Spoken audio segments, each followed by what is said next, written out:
Bashkimi Demokratik për Integrim e ka akuzuar kryetarin e komunës së Çajirit, Izet Mexhitin, se ka premtuar publikisht projektin për ndërtimin e hyrje-daljes së re në Gazibab, duke deklaruar se investimet kapitale janë tashmë të siguruara, ndërsa realizimi i këtij projekti ishte vetëm çështje kohe. Sipas BDI-s, ky projekt u prezantua si një zgjidhje strategjike për lehtësimin e trafikut dhe përmirësimin e infrastrukturës rrugore.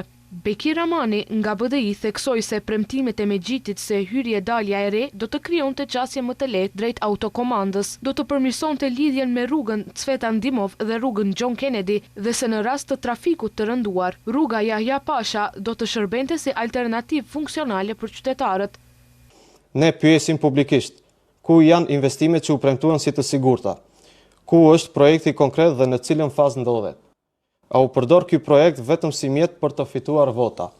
Qytetarët e Çajirit meritojnë zgjidhje reale, jo marketing politik dhe premtime elektorale pa mbulesë. Infrastruktura rrugore nuk është slogan, por nevojë etike për banorët që çdo ditë përballen me trafik të rënduar dhe mungesë planifikimi urban.